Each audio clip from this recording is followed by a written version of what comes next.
going to show you how to change a cord lock if they're damaged or if they've got marks on them. I'll show you an easy and simple way to actually replace them. First of all, we tilt the blind and we'll take the little bottom plug out of the blind. That gives you access to the knot that is tied inside that holds the cord lock in place in the bottom rail. Right. Next, what we do is get our cord, our replacement cord. What we do is we've got a cigarette lighter. We burn them together like that, and then we put the melted ends together and roll them. Just be careful, there's a possibility it gets very hot and you can burn yourself.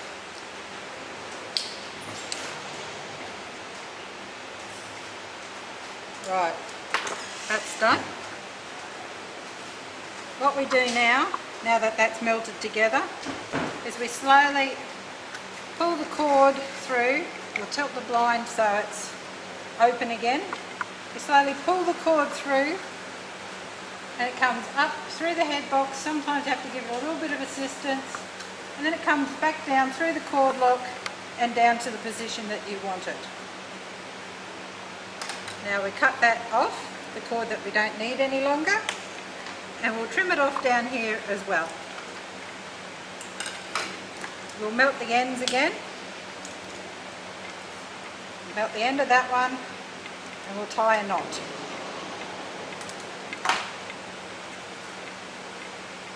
What we then do is pull this through, and there we go, we've replaced our cord. We have to put our knob back on, our control knob. So what we do, thread our knob on, and then we'll get it level, we'll tie a knot,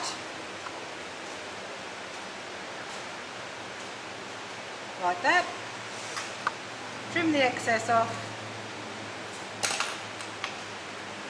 and then we'll melt the end like that to hold it secure, pull the knob down, there, that's finished. Just have to put the bottom plug back in, we just fold that in like that, and put the bottom plug back in. There we go, we're finished.